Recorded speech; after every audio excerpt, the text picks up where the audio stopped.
이제 이거는 고려대학교 홍후조 교수님이 정리한 내용인데요. 이것에 대한 정확한 답변을 하기 위해서 우리는 무엇을 알아야 할지 한번 봅시다. 독립을 선언한 것이 바로 카이로 선언인데요. 미국과 영국과 중국, 국민당 장제스일 거고 영국은 처칠일 거고 미국은 루즈벨트일 겁니다. 얄타에서, 지금 러시아 휴양 도시 얄타에서 미국이 일본과 싸우고 있을 때 이제 소련에게 일본하고 싸워라 라고 이렇게 얘기를 하니까 처음에 소련이 절대 안 한다고 하죠. 독일하고 싸우다 너무 많이 죽었거든요. 얄타에서 이제 미국이 소련에게 비밀 협정을 하죠. 일본에 원자탄을 터뜨릴 거니까 참전해라. 그러고 소련이 참전을 합니다. 참전할 것을 약속합니다. 그리고 45년 5월 8일에 독일이 항복하고 그 다음에 포츠담 회담이 열리고요. 독일을 분할하고 한국의 독립을 재확인하게 됩니다. 그리고 8월 6일에 히로시마 원자탄, 그리고 8월 9일에 이제 소련이 전세가 기울어진 상태에서 일본과 선전포고를 한다고 하고 한반도에 들어오기 이제 남하하기 시작해서 이제 압록강을 건넌 겁니다. 한반도에 진입이 시작하게 되고 8월 15일 날 일본이 항복하게 됩니다. 소련군이 남북 통행과 통신을 단절시키고 경의선 철도를 차단합니다. 그리고 8월 28일 건준이 결성이 되고요. 여운형의 건준입니다. 9월 8일에 미군이 인천에 상륙하게 되고 김일성이 소련군 대위 신분으로 원산항으로 귀국합니다. 일본군을 무장 해제시키러 온 하지가 일본 아베 총독의 항복을 받아서 군정을 시작하게 되고요. 9월 20일 스탈린은 바로 북한의 부르주아 민주주의 정권을 확립할 것, 이렇게 비밀 지령을 내립니다. 그리고 45년 10월 16일 이승만 박사가 귀국을 합니다. 이승만 박사는 미국 정부의 도움이 아니라 어떤 메가드라든지 미국의 지인들의 도움을 받아서 귀국을 했던 걸 알고 있습니다. 그리고 45년 11월 23일에 김구 일행이 왔습니다. 그리고 북한은 이북 5대 행정국을 설립하고 북조선 중앙은행을 설립했다. 이 얘기는 화폐 개혁이 진행이 됐다는 걸 의미하는 것 같습니다. 고아 송진우가 피살이 됩니다. 김구의 소행으로 의심이 된다, 이렇게 되어 있네요. 46년 2월 8일 이승만, 김구는 대한독립촉선국민회를 통해서 신탁 통치에 반대하는 집회를 하게 되고요. 46년 2월 8일 김일성을 위원장으로 하는 북조선 임시위원회가 설립이 됩니다. 그리고 토지개혁을 했고요. 북한에 먼저 단독정부가 수립이 됐습니다. 북한의 단독정부 수립이 됐어요. 그리고 친일파 민족 반역자에 대한 규정 발표했고, 토지개혁법, 무상몰수 무상임대 조건의 토지개혁을 시행했고요. 그리고 남한 침략을 위한 50만 군대 조직이 됐고, 북조선 인민위원회가 선출됩니다. 오히려 미군정은 적합적운동을 지원했다. 위조지폐 발행으로 남한에서 공산당은 불법이 되고 박헌영과 이강국은 북한으로 도주, 그리고 9월 총파업, 그리고 10월 대구폭동, 정의 대통령이 바로 형이 남로당의 주요 지도자였습니다. 그리고 이승만, 그 유명한 46년 6월 3일 이승만의 정면연습, 38 이북에서 소련이 철퇴하도록 우리도 결심해야 되고, 여의치 않으니 남방만이라도 임시정부위원회 같은 것을 조직해야 된다. 그리고 47년 7월 여운형이 피살됩니다. 이 또한 김구 일당 소행으로 의심이 된다. 이승만은 47년 9월 남한 총선 실시를 주장하고, 유엔 총회에서 이제 남북한 인구 비례해서 우리 총선 실시하고 그 다음에 통일정부 수립을 하자. 그래서 8개국 대표가 유엔 항공임시위원단으로 구성이 되고요. 유엔의 감시하에 총선을 실시하자는 그런 이야기가 이제 유엔에서 나왔습니다. 유엔 항공임시위원단은 북한의 입국을 거부당합니다. 소련은 유엔 항공임시위원단, 즉 남북한 총선거 실시를 북한에서 하는 것을 거부합니다. 한민당은 호남에 기반을 둔 정당이고요. 그리고 전략 브레인 장덕수가 김구 개통의 인물에 의해서 암살을 당합니다. 김구는 남한만의 총선거를 반대합니다.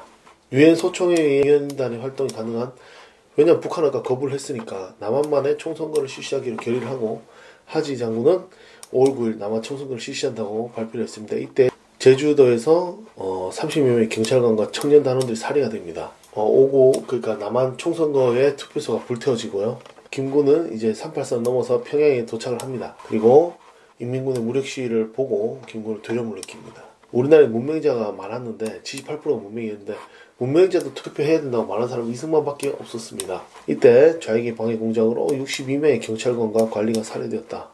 유권자의 92%가 92.5% 투표에 참여해서 198명의 국회의원이 선출이 됐고, 5월 30일에 재헌의회가 개최됐고 국회의장으로 이승만이 선출이 되었습니다. 그리고 이 재헌의회의 첫 번째 속기록이 바로 이승만 국회의장이 목사 출신의 이윤영 국회의원에게 기도로 회의를 시작한 것이 바로 제1호 국회 속기록인 걸로 알고 있습니다.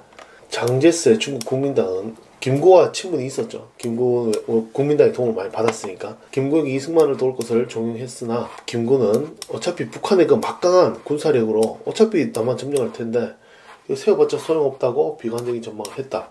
재헌국회의원 198명 중 180표를 얻은 이승만이 대통령으로 당선이 되고요.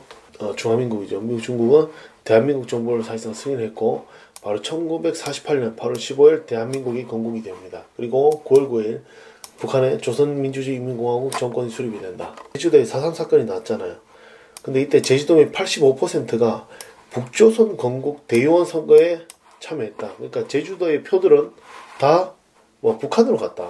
1948년 10월 19일 이때가 바로 그 여순 반란 사건이고요. 1948년 국회 외군 철군안, 그러니까 미군 철수를 제안했고 실제로 미군이 49년 2월 30일에 미군이 철수를 완료했습니다. 그리고 이로부터 1년 뒤 50년 2월 25일에 이제 6.25가 일어나는 거죠. 자, 이러한 사실을 알고 있는 상태에서 학생들에게 요구해야 되지 않냐라는 게 바로 홍우조 교수의 의견입니다. 이것은 학생들의 발달 단계에 맞지 않는 난해한 활동 요구이다. 그리고 아직 지식 교육이 많지 않고 의식의 지평이 넓지 않다. 단순 대조 정보를 주고 이렇게 활동을 시키면은 어떤 쪽을 지지하냐, 어떤 학생이 감히 분단을 지지한다고 말할 수 있냐 라고 이야기를 하고 있습니다. 누가 나라를 제대로 만들었나? 이승만 대통령은 국적이 없었죠. 여권이 없었습니다. 김일성은 일본, 중국 수준의 3중 국적자고 독립협회 만민공동회의 자유민주공화국 제창했고 한성정부 노령 상해 임시정부의 최고 지도자 추대를 받았었고 조지 워싱턴대 하버드대 프린스턴 대학교에 박사를 했었고 그리고 20세기 최고 지성이었죠. 그리고 일제의 미국 침략을 예측해서 재팬 인사이드 아웃이라는 책을 써서 미국에서 베스트셀러가 되죠. 실제로 이게 맞아 떨어지니까 외교에 중요한 인맥들과도 친분을 유지하고 있었기 때문에 강대국과 유엔을 활용할 수 있었고 기독교 예수교의 바탕을 둔 민주국가를 만들어야 한다고 많이 주장했었고 이승만 대통령은 북한은 토지개혁을 무상몰수 무상 분배했기 때문에 정된 토지를 함부로 벗어날 수도 없는 사실상 농노와 같은 그런 처지에 있게 만들었다. 실제로 이승만 대통령은 국익 위해서 미국과도 대결을 했죠. 그래서 미국에서도 6.25 중에도 실제로 이승만 대통령을 제거하기 위해서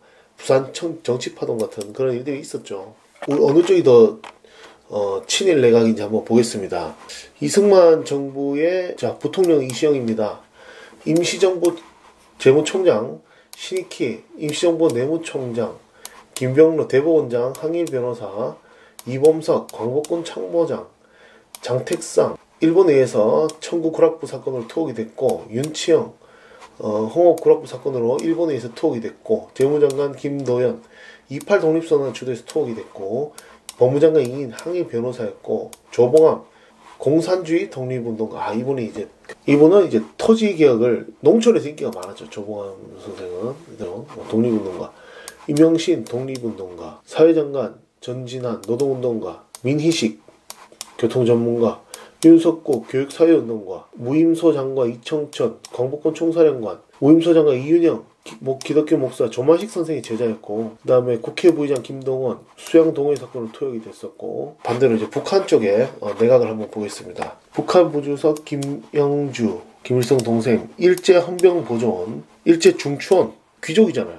일제 도의원 그 다음에 남조선 남로당 서해리 일제 식량수탈기관 식량농단 이사 북한 문화부 선전성 부부상 아사히 서울지국 기자 김정재 북한 보위성 부장 일제와 양주군수 조일명 친일단체 대화숙 출신 학도병 지원 유세를 주도했고 홍영희 북한부 수석 일제 임전대책협의회 가입 활동했고 이황 인민군 초대 공군사령관 일제 인민군 나고야 항공학교 정예 출신 인민군 구사단장 일제 일본군 나고야 항공학교 정예 출신 김강치우 북한인민군 기술부사단장 일제인민군 나고야 항공학교 정예 출신 최승희 일제와 친일단체 예술인 총연맹 김달삼은 4.3 사건이죠. 주동자죠. 일제 소위였고 그 다음에 박팔량 북한 노동신문 편집부장 친일기관지 만선일보